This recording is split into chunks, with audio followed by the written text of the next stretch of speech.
quiero hablarles sobre el movimiento Millerita en especial y los líderes más importantes, las acciones más importantes del movimiento Millerita. Y por supuesto tenemos que empezar con Guillermo Miller, la persona. O sea, ¿quién era esta persona?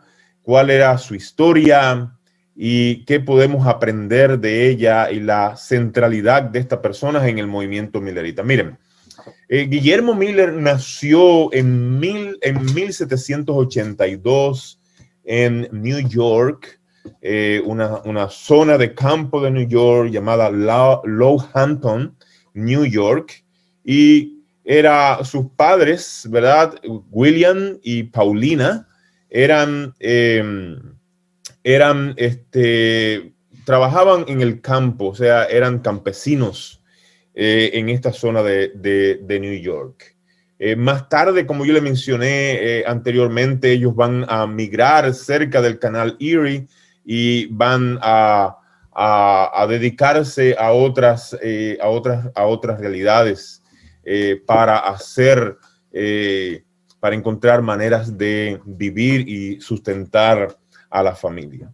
Ahora, Guillermo Miller tiene una niñez muy interesante, que me parece a mí es importante que ustedes la conozcan, porque en esa época los sistemas de educación, las escuelas, por supuesto, no eran como las escuelas que ustedes y yo conocemos hoy en día. Las familias no estaban ordenadas en el mismo sentido en que están ordenadas hoy en día. Y las responsabilidades de los hijos en el hogar eran también diferentes a las responsabilidades que nosotros le damos a nuestros hijos en el hogar hoy en día. Guillermo Miller tenía un background muy interesante, ¿no? Un antecedente familiar muy interesante, porque por parte de su padre, sus descendientes eran campesinos y militares, ¿ok? Todos sus descendientes habían estado o trabajando la tierra o habían sido oficiales en diferentes guerras en Estados Unidos, desde la guerra de liberación hasta otras guerras que ellos tuvieron que enfrentar. Y Guillermo Miller también va a hacer lo mismo, o sea, va a ser muy influenciado por la familia de su padre en ese sentido, porque él mismo va a llegar a ser un campesino y va a llegar a ser también un militar en una guerra en Estados Unidos. Y por la parte de su madre tiene la mayor influencia cristiana, tiene la mayor influencia religiosa, porque su abuelo por parte de madre y su bisabuelo y varios familiares por parte de su madre eran pastores cristianos. Específicamente eran pastores bautistas, ¿ok?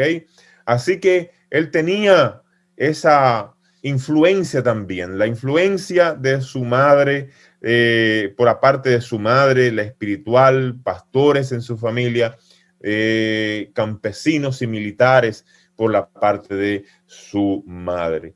Y él, por supuesto, en este contexto, él tiene una vida bastante intensa, bastante interesante como servidor público. Llega a ser un sheriff en su localidad, llega a ser juez de paz también en su comunidad y llega a ser un capitán, un teniente capitán en el ejército de Estados Unidos en la guerra de 1812. La guerra de 1812 fue una nueva guerra contra Inglaterra, porque Inglaterra estaba proveyendo soporte técnico y soporte militar y logístico, para decirlo mejor, soporte militar y logístico a los indios norteamericanos para combatir a el gobierno norteamericano. Y Estados Unidos, por supuesto, quiso tomar ventaja también de la situación en la guerra de 1812, porque Estados Unidos dijo, bueno, ok, no solamente vamos a pelear, sino que el objetivo va a ser no destruir el apoyo que Inglaterra le está dando a los indios norteamericanos, sino que también vamos a invadir el territorio inglés que todavía está al norte, que es Canadá, ¿no? Que en ese momento todavía estaba en manos del imperio inglés, así que ese es el objetivo, un objetivo que por supuesto nunca alcanzan. Pero él empieza a crecer y en su crecimiento Miller fue alguien que se autoeducó, autoeducado completamente. Aprendió a leer por sí mismo porque sus padres no tenían dinero para enviarle a la escuela. La escuela funcionaba por unos pocos meses durante el invierno nada más. Así que aprendió a leer por sí mismo, leyendo la Biblia y predicaciones, sermones, ¿ok? De algunos predicadores bautistas. No tenía mucho tiempo, escasamente pudo ir a la escuela en algunos periodos de su vida, pero recibió mucho apoyo del bibliotecario de su pueblito, que estaba cerca de el lugar donde él vivía. Y él tenía un hábito fuerte de leer, un hábito fuerte de autoeducarse para aprender a escribir correctamente en su idioma materno, que era el inglés. Y ese deseo inclusive trajo crisis familiar, ¿verdad? Crisis familiar, porque él, Miller, se quedaba a altas horas de la noche y a veces la noche entera al lado de la hoguera familiar o usando los candelabros, ¿no? Los candelabros para leer durante toda la noche. Y por supuesto, eso representaba costos que la familia no podía asumir, costos en leña, costo también en las velas. Esa es la palabra que estaba buscando, las velas que eran caras en ese tiempo y causaban problemas durante el día porque Miller tenía que levantarse y ayudar a su padre en las tareas de la finca, ¿ok? Y si te has pasado la noche leyendo y escribiendo y aprendiendo, no creo que tengas mucha fuerza para ir a trabajar la tarea del campesino, que es tan fuerte, es un trabajo duro, ¿verdad? Intenso durante el día. Así que eso creó muchos conflictos con su padre. Aunque él siempre, su madre lo protegió y finalmente su papá vino a comprender, este muchacho pues no es para el campo y pues le dejó libre, ¿no? Le dejó que siguiera su impulso, su deseo de leer. Y es muy interesante porque Miller llega a ser uno de los mejores escritores de su época. O sea, hoy en día reconocido no solamente en el adventismo, o sea, los escritos de Miller, algunas de sus poesías son estudiadas en las universidades norteamericanas como ejemplo de lo que es un buen autor del idioma inglés, ¿ok? Y todo por autoeducación. A mí me parece que eso es tan fantástico y podemos aprender de él hoy en día.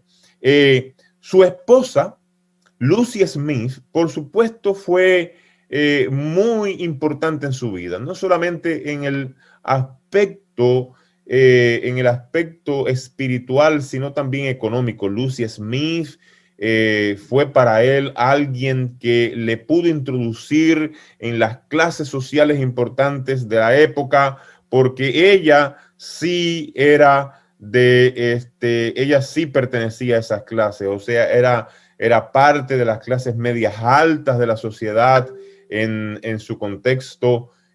Así que introdujo a Miller en esos lugares y eso le hizo avanzar socialmente.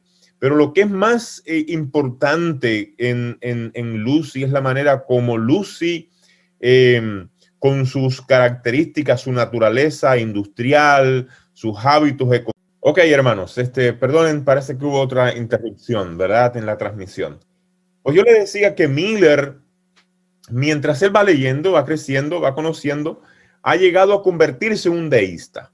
O sea, no sé si alguien puede decirme si esta parte ya la dije, pero menciono rápido. O sea, le explicaba que un deísta es el que cree que Dios ha creado todas las cosas, ha echado a andar el motor, el mecanismo del orden creativo, pero le ha abandonado. Y él ha venido a rechazar todo lo que es cristiano. Ha venido a rechazar el Dios cristiano, ha venido a rechazar especialmente las escrituras cristianas, porque para él son contradictorias, están llenas de inconsistencias. Ha venido a rechazar la religión porque él llega a comprender y a decir la religión simplemente es un designio de hombre que tratan de controlar la mente de otros hombres y explotar sus esperanzas, explotar sus temores.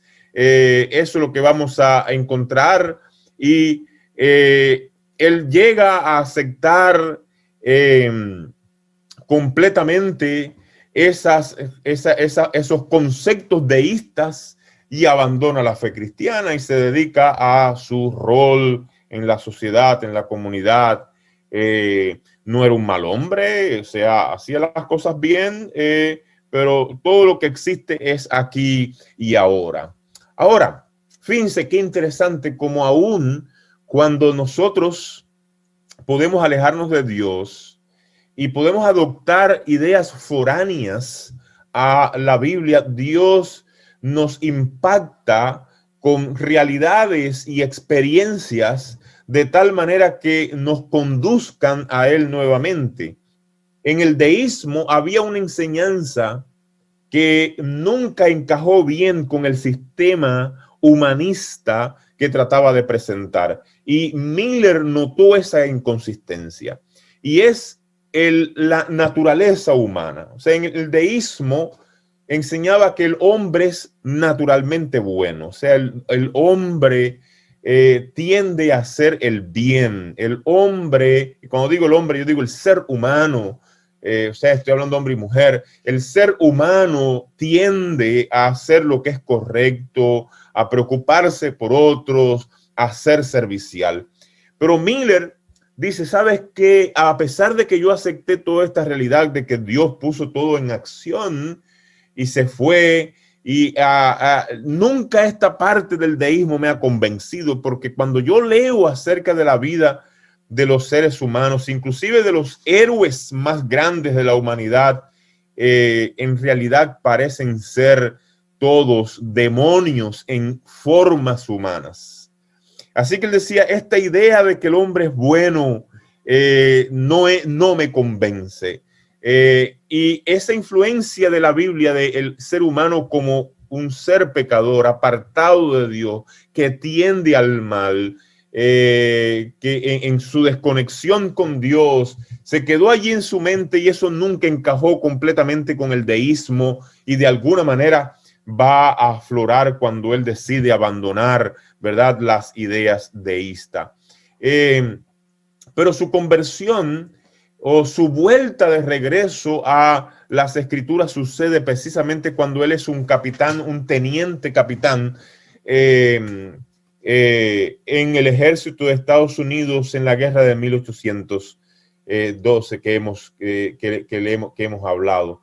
En esta guerra, él está en una batalla muy importante que se conoce como la batalla de Plattsburgh en Nueva York, y él está dirigiendo en realidad un grupo de personas que son campesinos, no son militares regulares, y van a enfrentarse a soldados ingleses en un número desproporcionado, o sea, unos 15,000 soldados ingleses contra unos 4 o 5,000 soldados norteamericanos. Los soldados ingleses en esta guerra, todos son profesionales, o sea, es el ejército profesional del rey, o sea, son soldados de carrera, bien preparados, bien armados, contra un grupo de soldados profesionales del ejército norteamericano y un grupo de campesinos armados a como podían en esa época. Así que él dice, ellos van allí a esa guerra, y él reflexiona más tarde acerca de esa batalla, y él dice, cuando vimos aquel ejército sabíamos que no teníamos un chance, No había manera de que pudiéramos ganar esa guerra, pero de alguna manera ganamos la guerra. Lo que parecía imposible se logró, y el clamor en el campo de batalla es: Dios nos ha ayudado, Dios ha estado con nosotros. Y él dice: la victoria me pareció a mí ser el resultado de un poder más allá de la humanidad. O sea, la victoria me pareció ser basada en intervención divina, lograda por la intervención divina. Escribe Miller reflexionando sobre esa batalla. Pero lógicamente eso entra en conflicto con sus ideas deístas, porque en sus ideas deístas él siempre ha creído que Dios no se preocupa por los eventos humanos. Puso el mundo a andar al principio y lo abandonó, y no se mete en estas cosas como las guerras o demás. Bueno, las guerras la gana el que tiene el mejor armamento, el que tiene la mejor logística, el que tiene el mejor entrenamiento para sus soldados. O sea, nadie gana una guerra porque Dios interviene. Dios no se mete en esto. Pero ahora él ha experimentado algo distinto. No ha experimentado una realidad distinta en esta guerra, y empieza a hacerse preguntas. Y allí él viene a estar en contacto con un sermón escrito o predicado y después escrito y publicado, porque en la época de Miller es distinto a nosotros hoy en día. Como pastores, los sermones se predicaban y se publicaban. Quiere decir que oías el sermón y después tenías la oportunidad de leerlo. De Alexander Prophet. Y Alexander Prophet escribió este sermón que se llama 13 sermones sobre la santidad práctica. Y este es el primer libro o los primeros panfletos del cristianismo que Miller vuelve a leer. Y ahora él se compromete a sí mismo leer la Biblia y empieza un estudio intensivo de la Biblia. Porque él dice, si la Biblia tiene la verdad, tiene que ser consistente. No puede haber, ¿verdad?, contradicción en la Biblia. Así que entre 1816 y 1818, él estudia la Biblia verso por verso, comparando verso con verso.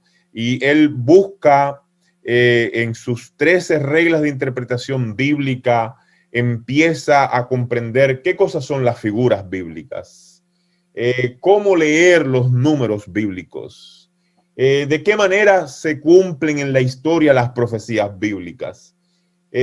Cómo el libro de Daniel y Apocalipsis nos traza el devenir de la historia. Así que él empieza a estudiar todo eso y a examinar otros escritos, especialmente concordancias, para ver la conexión entre los textos bíblicos, y llega a la conclusión de que la segunda venida de Cristo va a suceder alrededor de 1843. Y desde allí, entre 1818 y 1831, él examina sus conclusiones, las vuelve a probar por la Biblia y llega a la convicción de que tiene que predicarlas. Tiene que salir adelante y anunciarle al mundo, ¿verdad?, la realidad de lo que ha descubierto en la Biblia. Pero Miller en el mundo cristiano es un desconocido, ¿verdad? En el mundo cristiano Miller no tiene ninguna influencia. Así que él empieza a predicar en los campos de Massachusetts, en pequeñas iglesias bautistas de campo, donde asistía un grupo insignificante de personas, ¿verdad? Pero allí empieza a predicar, y con su predicación sobre Jesús está viniendo, y con su mapa profético del cumplimiento bíblico de esas profecías de Daniel y Apocalipsis, empieza a atraer la atención. Empiezan las personas a venir.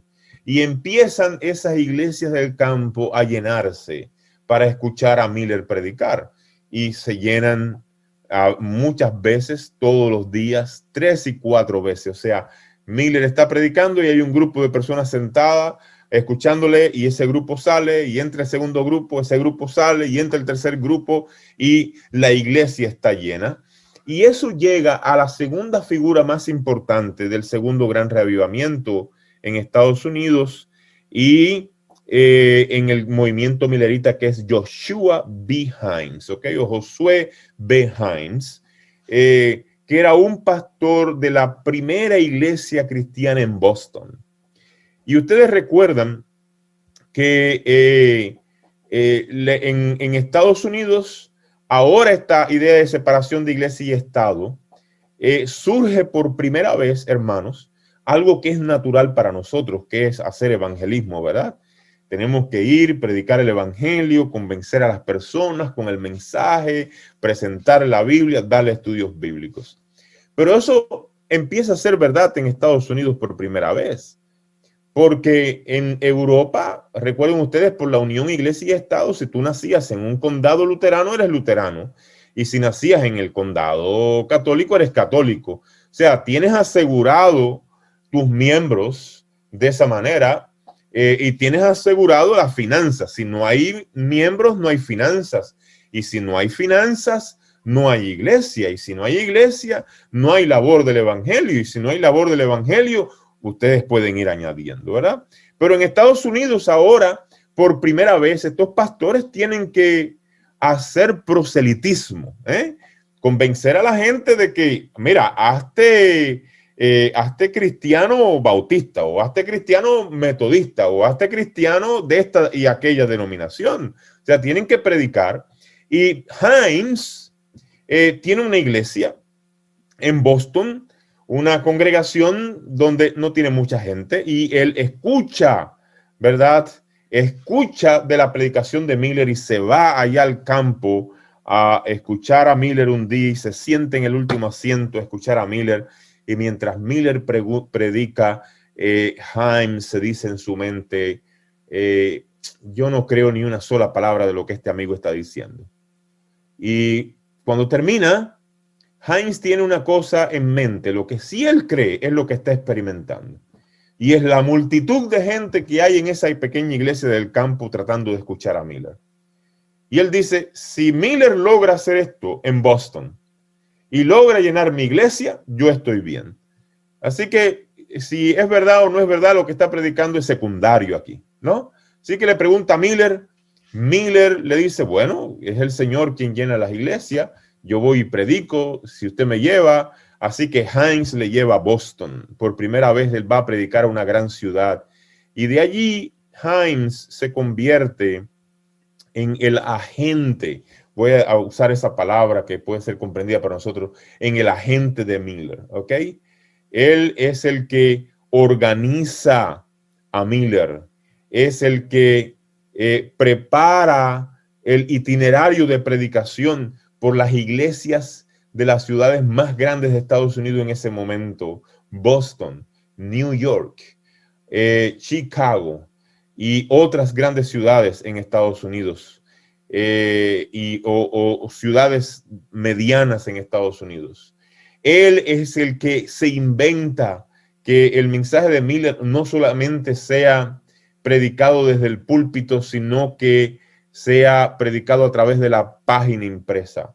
Y él crea las publicaciones milleritas, 8 diferentes publicaciones milleritas, señales de los tiempos, el llanto de medianoche, la trompeta de alarma, el segunda venida de Cristo, la voz de Elías. O sea, 8 diferentes publicaciones que están siendo enviadas a diferentes partes de Estados Unidos por correo a diferentes personas y a diferentes lugares del mundo. Porque Himes es un organizador pero tan efectivo, ¿verdad?, que hizo diferentes contratos, inclusive hizo contratos con los correos de Estados Unidos y Norteamérica, para que en los sobres, en algunos sobres que el correo vendía, se pusiera en la contratapa del sobre Cristo viene pronto o Jesús viene en 1843 y ese mensaje para propagarlo.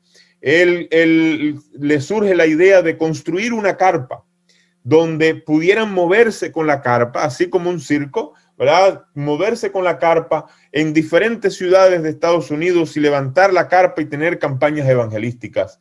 Y él contacta y logra que el constructor de carpas, la empresa constructora de carpas en Estados Unidos más grande en ese momento, construyera la carpa más grande jamás construida y se las regalara al movimiento de Hines y Miller, y con esa carpa iban de lugar en lugar predicando el segundo advenimiento. Por supuesto, hizo ignarios del segundo gran advenimiento. Él también hizo contratos muy importantes con las navieras y los capitanes.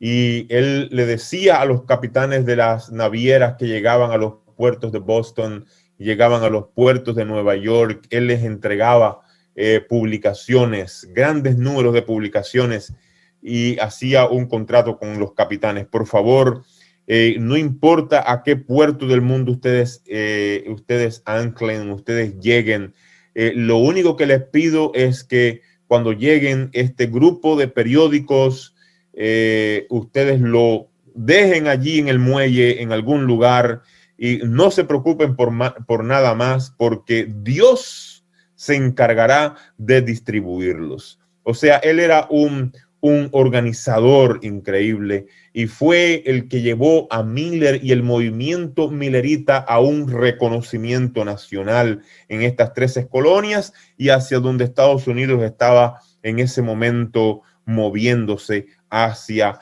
el oeste, mientras la nación iba creciendo e iba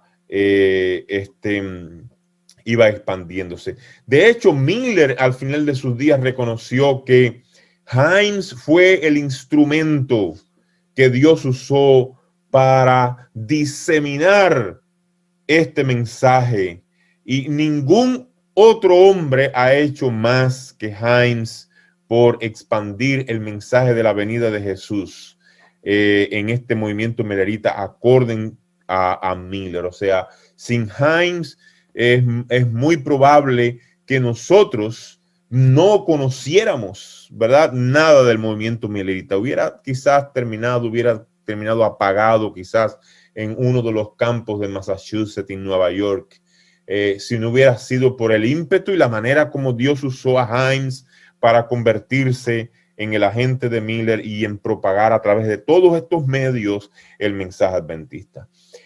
Otra persona importante en este movimiento es Josías Lish. Y Josías Lish es central porque Josías Lish viene a ser el primer pensador teológico del millerismo. Muchas de las doctrinas adventistas que nosotros tenemos, como el juicio investigador o el juicio preadvenimiento, el santuario celestial, algunas de nuestras interpretaciones proféticas, es el resultado de Josías Lish. Él era el predicador millerita más educado teológicamente y era el teólogo del movimiento millerita. Había sido entrenado teológicamente en la Academia Wesleyana. Era un pastor metodista y su contribución principal en el movimiento fue como él llegó a la conclusión de que Apocalipsis 9, 5 y 15 predecían la caída del Imperio Otomano en agosto 11 de 1840. Y lógicamente al principio los predicadores milleritas estaban un poco dudosos de predicar esta interpretación de Apocalipsis 9, porque si no hubiese sucedido y si no se cumplía lo que Josías Lish estaba afirmando, eso destruiría por completo el movimiento. Pero finalmente ellos lo publicaron. Claro, en esa época tomó mucho tiempo en que ellos supieran qué pasó en el Imperio Otomano y la caída del Imperio Otomano, pero finalmente ellos supieron que el 11 de agosto de 1840, precisamente en ese día, el Imperio Otomano le pidió a las naciones europeas, Inglaterra, Austria y Rusia específicamente, que les protegieran de las invasiones del rey egipcio que estaba destruyendo las flotas y las fuerzas turcas a un paso agigantado. Y por supuesto, Inglaterra, Austria y Rusia le ofrecieron protección al Imperio Romano con condiciones. Y si tienes que pedir protección de otras naciones, es porque tu poder ha terminado, tu influencia política ha terminado, tu poder militar está bajo cuestionamiento. Así que ese día, 11 de agosto de 1840 específicamente, el Imperio Otomano se rindió a las naciones europeas y vino bajo la protección de las naciones europeas, efectivamente terminando el poder que según Apocalipsis 9 y según los adventistas interpretaron en esa época, había ostentado por muchos años. Esto efectivamente fue un impacto tremendo en el movimiento, porque cuando esa noticia llegó y ellos empezaron a expandirla en sus sermones, en los periódicos adventistas que Hines publicaba y en los panfletos adventistas, la predicación de Leach validó el principio día por año que ellos habían estado defendiendo. Había validado con eso también la interpretación historicista de las profecías bíblicas, y esto le dio aún más reconocimiento nacional a la predicación millerita. Miren, en los 10 minutos que nos restan de esta segunda hora, yo estoy contando 45 minutos por cada, como me han dicho, por cada hora. La organización millerita fue una organización para expandir el mensaje, fue una organización muy simple, ¿no? Muy sencilla. O sea, el millerismo adventista fue un esfuerzo ecuménico. O sea, un esfuerzo ecuménico en el contexto del segundo gran reavivamiento.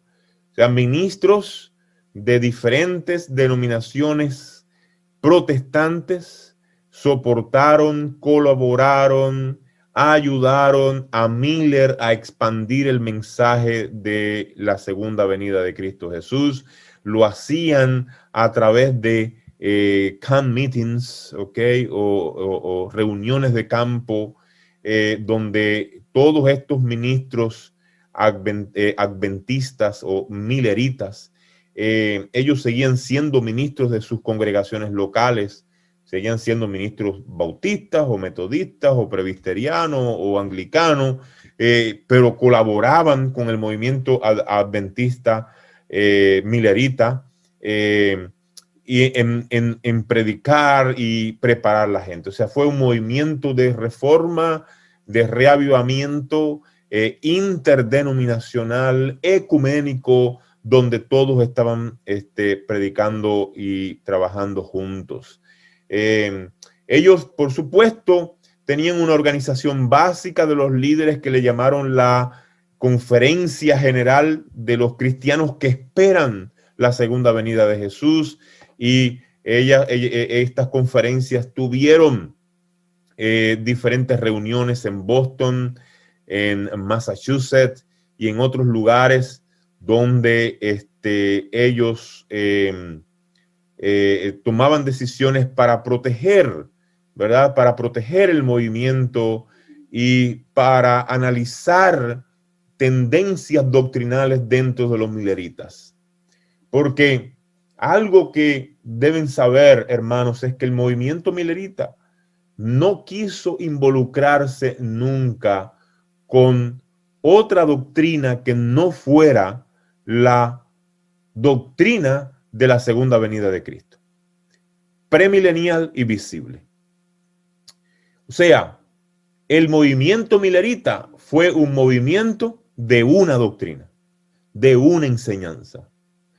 Al movimiento millerita llegaron gente o llegaron predicadores tratando de introducir la enseñanza del sábado. Y Miller lo supo. Pero Miller y ellos decían, o sea, no es importante en este momento. Llegaron al movimiento personas como George Storrs tratando de introducir la enseñanza de la no inmortalidad del alma, como creemos los adventistas hoy en día. Pero ellos dijeron, eso no es importante en este contexto ahora. Y en cierta medida tenemos que entender esa actitud, porque si Cristo está viniendo, ¿verdad? En 2 meses, 3 meses, ellos no querían desenfocar la atención de lo que era lo más importante. Jesús está viniendo y hay que preparar a todas las personas con este mensaje. Ahora, lamentablemente, esa actitud ecuménica del movimiento empezó a decaer para 1840. Las iglesias, 1843, perdón. Las iglesias comenzaron a rechazar a los predicadores milleritas y comenzaron a disciplinar y a sacar de sus filas a los creyentes en la segunda venida de Cristo. ¿Y qué pasó? Es que llegó 1843, la primavera de 1843, y Jesús no vino. ¿Ok? Recuerden que la fecha de 22 de octubre de 1844 es una fecha secundaria, en el sentido de que ellos arriban esa fecha. Samuel Snow, más tarde, estudiando el día de la expiación judía, concluye que tiene que ser en esa fecha. Y al principio ellos tenían un margen entre el 43 y 44, y cuando no vino en el 43, el movimiento decayó un poco y empezaron a haber actitudes negativas contra los predicadores, y allí tenemos la figura de Charles Fish. Charles Fish era un pastor congregacionalista, había sido un predicador del segundo gran reavivamiento, estrecho colaborador de los líderes protestantes en el segundo gran reavivamiento, pero se había convertido o convencido de la segunda venida de Cristo y era uno de sus grandes predicadores. Y aquí es donde él predica un sermón basado en Apocalipsis, salid de ella, pueblo mío, en el capítulo 13 y 14 de Apocalipsis, donde él habla de que ahora la Babilonia no solamente es la iglesia católica, sino todas las iglesias protestantes están incluidas en Babilonia. Todo el cristianismo organizado está incluido en Babilonia, en el mensaje del segundo ángel, salid de ella, pueblo mío, porque ellos han rechazado el mensaje central del cristiano, que es la segunda venida de Jesús. ¿Cómo puedes ser cristiano si rechazas este mensaje? Si rechazas este mensaje, acorde con Fish, estás indicando claramente que no puedes pertenecer al cristianismo verdadero y has sido contaminado con el veneno de la bestia y de Babilonia. Así que los cristianos verdaderos tienen que salir de Babilonia. Y es por primera vez que nosotros vamos a encontrar que el movimiento millerita empieza a separarse de las iglesias cristianas organizadas y empiezan a formar un grupo único, separado, que seguía estudiando y seguía buscando qué había pasado en la primavera del 43 y por qué no había venido. Y ese estudio los va a llevar a octubre 22 de 1844. De hecho, solo para mencionarle, el pastor Carlos Fish murió solamente 7 días antes de octubre 22 de 1844. Él estaba bautizando en Buffalo, New York. Había estado bautizando varias personas en aguas congeladas, personas que se habían convertido a la creencia de la venida de Jesús, y se enfermó terriblemente, murió unas horas después del bautismo, y sus últimas palabras fueron: yo creo en las promesas del Señor, nos vemos en unos días. O sea, solo 7 días. Y es una historia muy conmovedora la del pastor Charles Fish, porque sus hijos, su esposa, por supuesto, según las historias que ellos narran más tarde, y los pastores narran más tarde, fue el funeral más alegre que haya experimentado un ser humano, ¿no? Los funerales son tristes, un funeral alegre es un oxímoron, ¿no? Funeral alegre, son 2 palabras que forman un oxímoron, es imposible. Pero si te mueres el 7 de octubre y Cristo viene el 14 de octubre y Cristo viene el 22, qué funeral más gozoso, ¿verdad? Así que esa noche del 22 de octubre, sus hijos tuvieron toda la noche preguntándole a su mamá cuándo llega papi, no sé, cuándo resucita papá. Pero la noche pasó, por eso la noche fue tan amarga, por la expectativa que ellos tenían en su corazón. Evidentemente, el movimiento millerita concluyó en octubre 22 de 1844, cuando ellos experimentan este segundo gran chasco. Ellos llegan a esta conclusión con el movimiento del séptimo mes, basado en el calendario judío, y en el día de la expiación judía. Ellos comprenden que esta fiesta de otoño, el día de la expiación, será la limpieza del santuario, que para ellos era la tierra, y la segunda fiesta que le continuaba acorde con la tipología judía de la fiesta era la fiesta de los tabernáculos, que no es otra cosa que llegar a la eternidad con Dios en el cielo. Cuando eso no ocurre, por supuesto, fue un duro chasco, un duro golpe para el movimiento millerita, que completamente lo desintegró. Y en nuestra próxima hora vamos a hablar sobre esa desintegración y cómo entonces llegamos a integrar el mensaje adventista, o el movimiento adventista del séptimo día, que a pesar de que nace del movimiento millerita, no es exactamente el movimiento millerita. Pero antes de terminar esta sección, es importante que yo les mencione la voz profética en el movimiento millerita. Y la voz profética en el movimiento millerita fue la de un joven pastor negro de la Iglesia Bautista Libre, la Iglesia Bautista del Libre Albedrío, llamado William Ellis Foy. Y a pesar de que en la historiografía adventista, debido a ciertas escrituras de John Loughborough, algunas personas piensan que William Foy fue un profeta reluctante, que no quiso aceptar la misión profética. Históricamente, hoy sabemos que esa descripción histórica de Foy es incorrecta. Foy recibió visiones de Dios, predicó esas visiones de Dios, todas y absolutamente con precisión lo que había recibido antes del 22 de octubre de 1844. Y es interesante que este profeta para el movimiento millerita estaba advirtiendo al movimiento de que la venida del Señor quizás no iba a ser tan pronto como ellos suponían.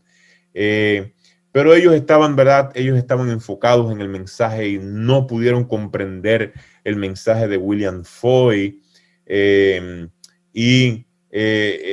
nosotros hoy podemos ver cómo Dios estaba guiando el movimiento, estaba tratando inclusive de proteger el movimiento del chasco que iban a sufrir a través de esta voz profética entre ellos. Después de 1844, William Foy no recibió más visiones. sea, solo recibió esas 3 visiones antes de 1844. Él las predicó. Uno de los lugares donde él hizo las presentaciones fue precisamente en Maine, en Portland, Maine.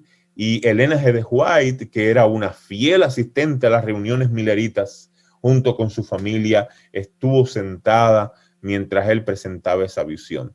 Y de hecho, la primera visión de Elena G. de White se parece, tiene elementos semejantes a las de William Foy. Después de 1844, él no recibió más ninguna visión y murió siendo un fiel pastor de la Iglesia Bautista del Libre Albedrío años después, en 1874.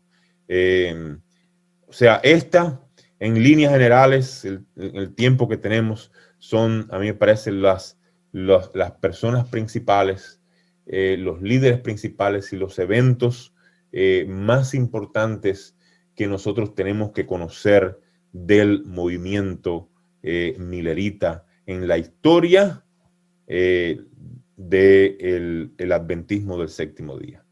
Muy bien, pastor. Muchísimas gracias. Bueno, en esta sección hemos recibido algunas preguntas que quisiéramos que usted nos ayude a disipar. La primera pregunta tiene que ver un poco con Miller y dice así: ¿se tiene algún conocimiento en cuanto a la hermenéutica usada por Miller para su estudio de la Biblia? ¿Son los mismos que usamos como iglesia hoy en día o hay alguna diferencia?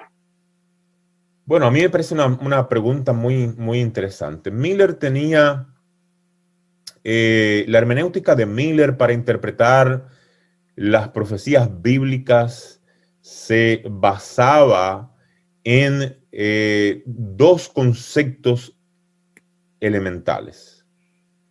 El concepto número 1 es el principio día por año.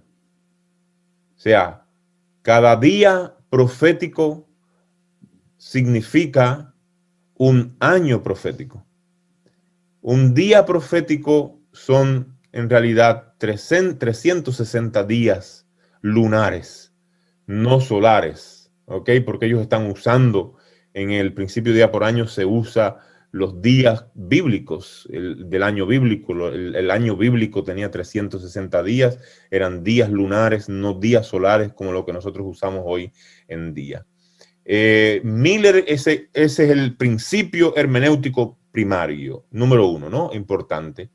Es cada día profético es un año y tenemos que entender esos días proféticos cumpliéndose históricamente como años proféticos. El segundo principio hermenéutico de Miller, importante para llegar a su conclusión, es el principio historicista de leer la apocalíptica bíblica. El principio historicista de leer la apocalíptica bíblica plantea que todas las profecías bíblicas se actualizan en eventos históricos. O sea, esto es, todas las profecías bíblicas están conectadas con un evento histórico que se cumple de manera literal, histórica, única y contextual. ¿Ok? Quiere decir, no hay ninguna profecía bíblica que apunte a diferentes momentos históricos, a diferentes realidades históricas. Las profecías bíblicas apuntan a un solo evento histórico, literal, contextual, en un momento único y preciso en la historia. Esos 2 conceptos, el principio día por año y el principio historicista de la interpretación de Daniel y el Apocalipsis, eran los 2 principios hermenéuticos claves que Miller utilizó. O sea, usando esto, él fue a la Biblia y empezó a leer. Lógicamente, él cometió algunos errores. Y el error más grande que cometió fue identificar el santuario con la tierra. Al identificar el santuario con la tierra, él cometió el error de identificar el lugar que sería purificado con la destrucción del globo terráqueo por la segunda venida de Jesús. Y él lo hizo siguiendo sus principios bíblicos de las imágenes bíblicas, porque él también usó tipología, pero él no fue realmente, en mi perspectiva, él no fue realmente muy consistente en su tipología como lo va a hacer Samuel Snow cuando llegue en el movimiento del séptimo mes. Pero cuando él revisa la Biblia y él dice, ¿qué cosa es un santuario en la Biblia? Él dice, bueno, mira, hay 7 entidades que se le llaman santuario en la Biblia. El templo de Jerusalén, la cabaña en el desierto. Esos 2 no pueden ser porque ya no existen. ¿Ok? Jesús y el santuario celestial. Esos 2 no pueden ser porque como Jesús y el santuario celestial van a estar impuros. Judá, o sea, la nación de Israel, y el creyente. Esos 2 no pueden ser porque Judá ya no existe y el creyente es limpio por medio de la obra del Espíritu Santo y de la sangre de Cristo. Y el otro, el séptimo, que se le llama santuario en la Biblia, es la tierra. Y él dijo, ahí está. El santuario, según Daniel 8:14, que va a ser purificado, tiene que ser la tierra, porque él fue descartando todos estos otros santuarios, usando algunas presuposiciones que no parecían estar en completa concordancia con la Biblia, pero es la manera como él interpretó. O sea, nosotros hoy en día, me parece que sí, nosotros seguimos utilizando los principios de Miller. Por supuesto, después de 170 años, nosotros hemos introducido correcciones a la hermenéutica de Miller. Nosotros leemos la Biblia hoy más usando el método histórico gramatical de interpretación bíblica. Miller leyó un poco más la Biblia utilizando el método de texto prueba, aunque para nosotros en el método histórico gramatical todavía decimos que el principio de día por año y el principio historicista de la interpretación profética son las maneras correctas de leer en el contexto histórico gramatical las profecías bíblicas. Así que en algunas medidas nosotros hemos seguido utilizando a Miller sin desafiarlo mucho, aunque hemos corregido algunas cosas de la lectura de Miller. Muy bien, pastor. La siguiente pregunta dice así. He escuchado mucha crítica respecto al ecumenismo en la iglesia. ¿Cuál es la posición de la iglesia frente a estos congresos donde se reúnen distintas organizaciones? Bueno, ustedes me hacen preguntas que no tienen que ver conmigo, ¿no? Pero con la clase. Pero rápidamente, yo creo que la posición de la iglesia sobre el ecumenismo es clara. Ustedes pueden, yo les sugiero, hermanos, que nosotros leamos a Elena G. de White un poco.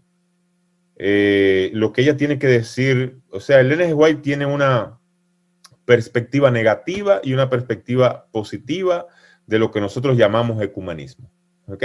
O sea, Elena G. de White, por una parte, nos llama a demostrar amor cristiano hacia toda denominación cristiana y a tener relaciones amigables y de colaboración con otros cristianos. O sea, esa es ustedes pueden buscar, yo ahora no puedo darle las citas literalmente, pero las voy a mencionar del tope de mi cabeza, ¿no? Aquí como las tengo grabadas en mi mente, les voy a decir algunas de ellas. Ellen White dice, por ejemplo, todos los pastores adventistas deberían ser parte de los grupos pastorales en las ciudades donde ellos viven. Porque esa es una manera de destruir, ¿ok?, percepciones incorrectas acerca del adventismo y también de testificar en esos grupos ministeriales acerca de la fe y el mensaje adventista. La hermana White, había algunos adventistas haciéndole problemas a esta denominación cristiana. Se me va el nombre de la mente, pero ellos hacen muchas donaciones y ayudan mucho. Aquí en Estados Unidos lo puedes ver en Army.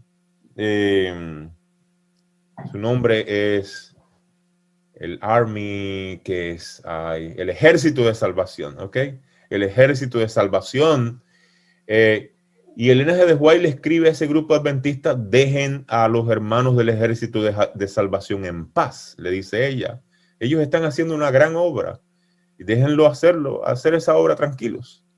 O sea, Elena G. de White nos invita a establecer relaciones armoniosas, amigables y cristianas con otros cristianos de otras denominaciones.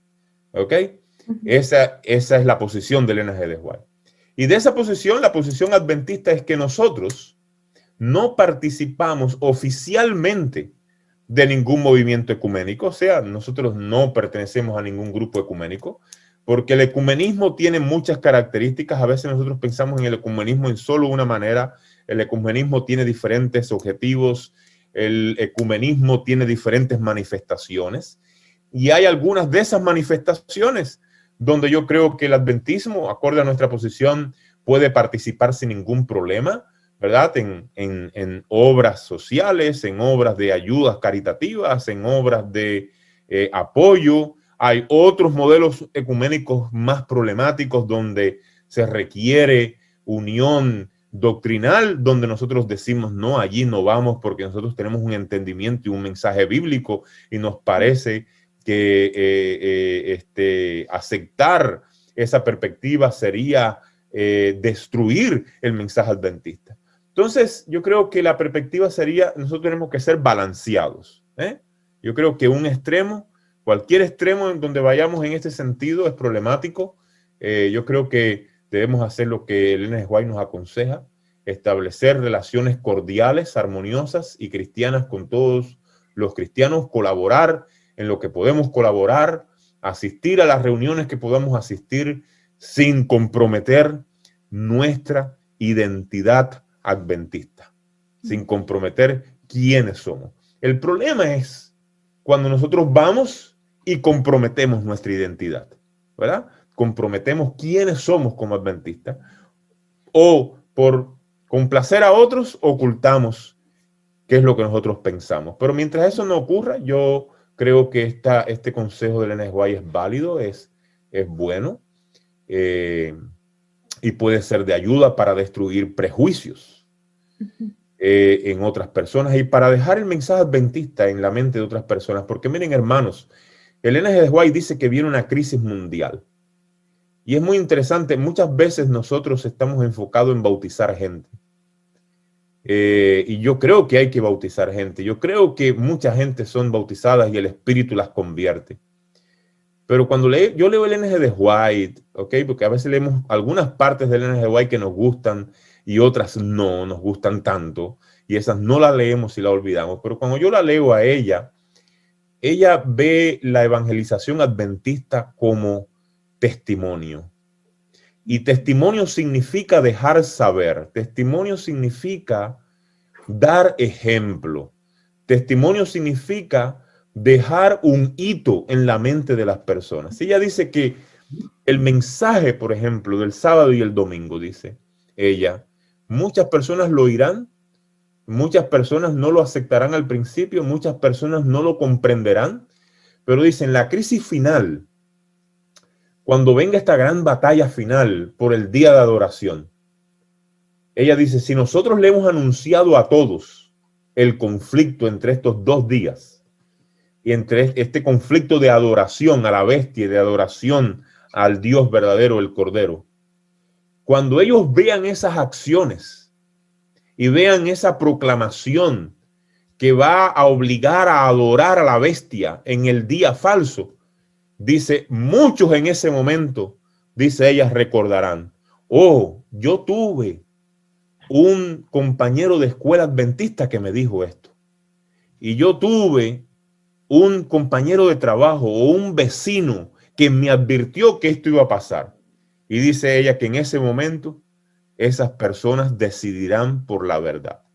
Fíjense, no es que las bauticé, ni fueron nunca adventistas, pero le dejé el mensaje. Y en el momento del conflicto final, esas personas dirán, alguien me lo anunció y Dios va a usar a ellos para traerlos al pueblo verdadero y al ejército verdadero, que es el ejército del Cordero. Y yo creo que eso es lo que tenemos que hacer con nuestros hermanos de todas las denominaciones. A veces queremos ir y convencerles y bautizarles, o ir y decirles que ellos son la bestia. De hecho, Elena G. de White dice que nadie, absolutamente nadie, ni siquiera los católicos han recibido la marca de la bestia. ¿Saben ustedes esa cita de Elena G. de White? Ella lo dice bien claro. Nadie ha recibido esa marca, pero la recibirán ese día los que tengan la comprensión y digan, yo voy a seguir adorando a la bestia. En ese día recibirán la marca. Pero ahora es el momento de hacerlo saber, de anunciar, y la única manera es estableciendo relaciones cordiales, armoniosas y cristianas con otras denominaciones cristianas y con otros cristianos. Muy bien. Gracias, pastor. Ahora tenemos 3 preguntas que considero que están un poco unidas y son sobre Guillermo Miller. Y dice así, ¿qué sucedió con Miller después del gran chasco? Esa es la primera. La segunda, que está ahí también ligada, dice, ¿qué papel tuvo en la organización del movimiento adventista del séptimo día?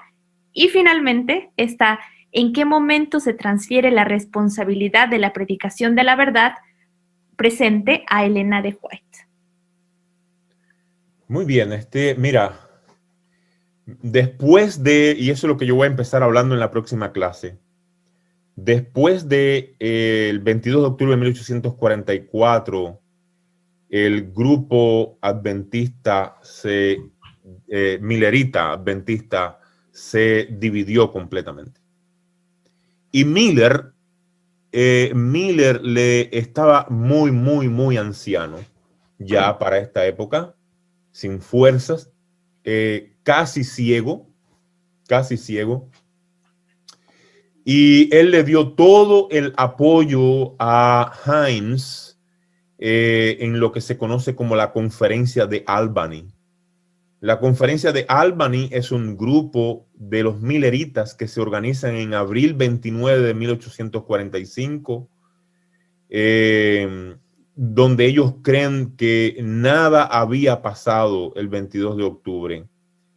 Ellos creían que los cálculos que habían hecho estaban incorrectos y ellos creían que el evento que esperaban también estaba incorrecto. Ellos seguían creyendo que Jesús vendría, pero en este momento ellos no sabían ni cuándo ni cómo.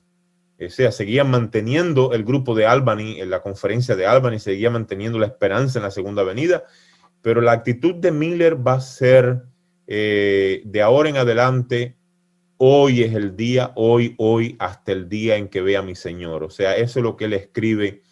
Él, de ahí en adelante, él rechaza participar de cualquier predicación o de cualquier mensaje que trate de reexplicar o trate de usar los fundamentos de los cálculos proféticos de 1844. Pocos años después él murió, pero él le dio todo el apoyo a Himes y a la conferencia de Albany, y él no tuvo ninguna relación con el movimiento adventista del séptimo día. Los líderes del movimiento adventista del séptimo día eran creyentes milleritas, pero no eran líderes milleritas, ninguno de ellos, no Joseph Bates, no Jaime White, no Elena G. de White, y ninguno de los otros predicadores adventistas del séptimo día eran partes del liderazgo millerita, aunque habían participado en el movimiento como creyentes normal. Pero Miller ni siquiera supo del movimiento adventista del séptimo día. O sea, él no tuvo ninguna conexión con este nuevo grupo y no tuvo ningún rol en el nacimiento del nuevo movimiento adventista del séptimo día.